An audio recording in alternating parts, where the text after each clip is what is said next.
you're asking the God what is going on. I think that's a good question. So how would you go about like seeking to understand what the Lamb of God is doing? Well, first and foremost, whenever I'm reading any form of text, especially Revelations, because it is a form of prophecy, right? And so it's not as straightforward as other books of the Bible. I always pray. I always pray and I ask God for understanding and discernment in the reading, right? Another thing I do is obviously I usually try to start from chapter one because that's the initial book. Understanding who is writing it, where they're located. As you're reading and you go further into this reading, there is a bit more understanding. I mean, unfortunately, we're not going to get to the rest of this chapter, but I think as I got further in the chapter, I got a better understanding of why these things were happening and what exactly was the meaning behind it.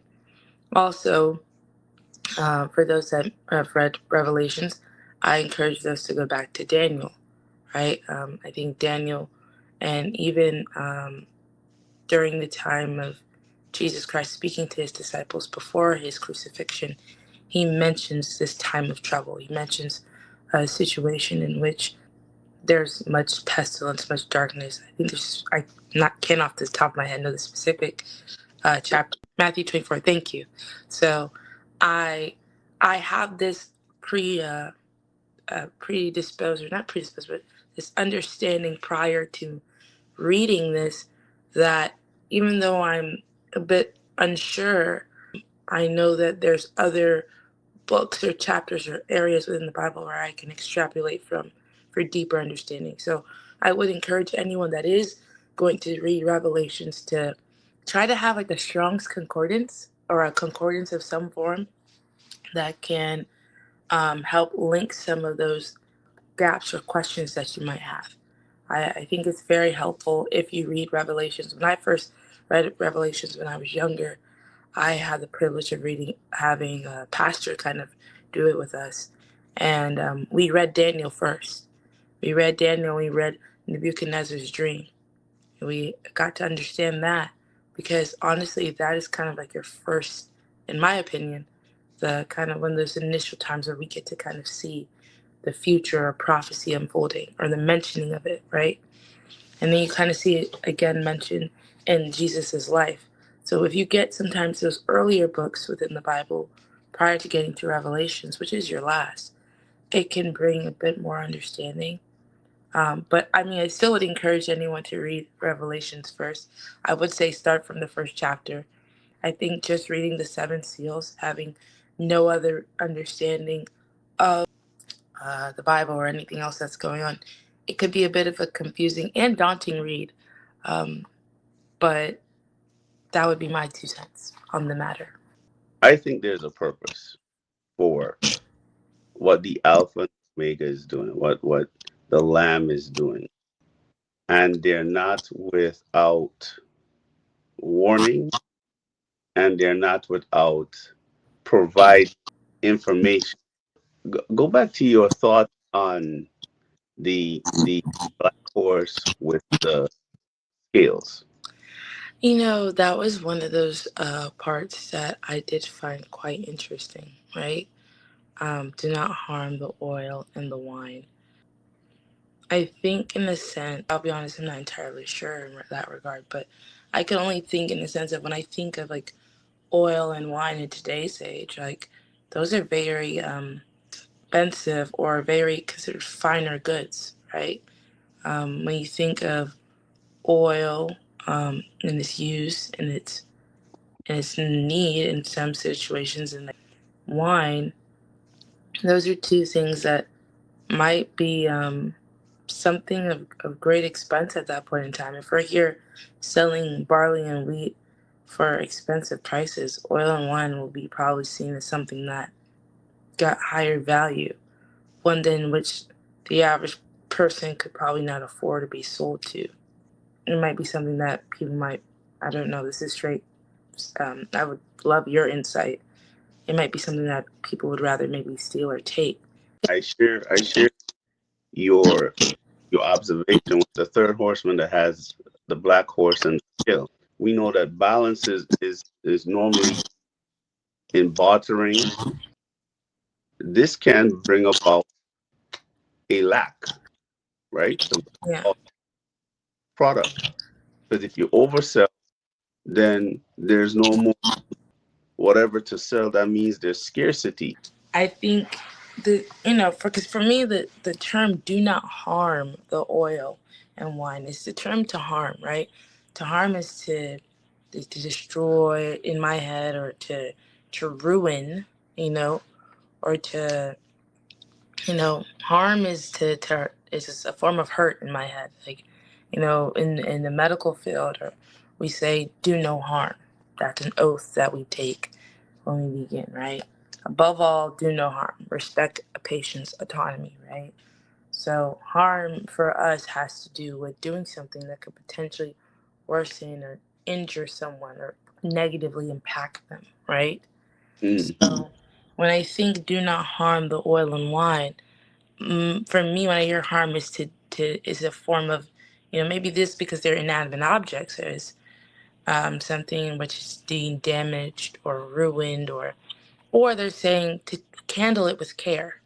That's why I guess for me, I thought maybe this is something that it's a finer good, right? We're selling this barley and we're selling this wheat for an extenuous amount of money because there's not a lot of it to go around. So now the oil and wine is even more of a finer good. It might even be seen up there with now today's value for gold, right? And mm, so when we think of it from that perspective, one could state that it is something that needs to be handled as if it is of such, because it's so scarce, right? Because if right. wheat and barley are scarce, and these are things that we're consuming on a daily basis, breakfast, lunch, and dinner. This oil and wine is something that you might get 2 drops a day. You might taste the wine on the weekend, right? Right. And so, and it might only be for those that have more or of a higher economic status, right? Okay. If you think about how the difference in, if you go to a grocery store today, right? If I want to buy some flour, it's gonna cost me like $2 for a 5 pound bag. But if I want to go buy a bottle of wine, that's gonna probably run me 10 to 25 and upwards. Easy hundreds for some Right. wine, right? Right. Oil as well, right? If you're thinking olive oil, right? That's a very expensive product now. Yeah, the very cold pressed extra virgin, the good stuff, right?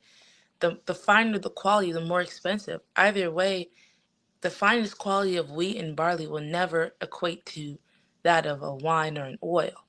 So when you think of this black horse and him having the scales of, it has to do with, we can both agree on the form of scarcity, or this supply and demand imbalance that's coming, right?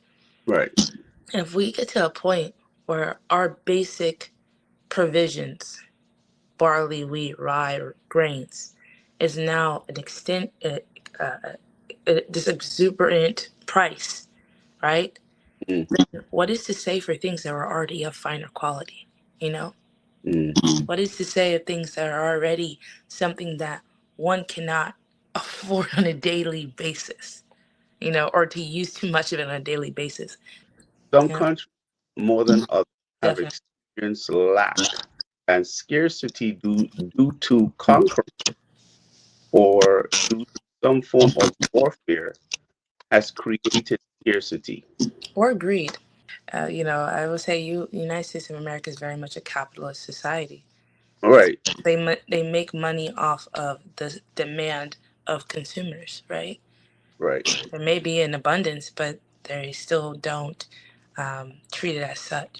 I can have an abundance and just hold And that's from. what I'm saying. Like, Yeah. there are people with extreme abundance, but those of a certain status will never see that abundance.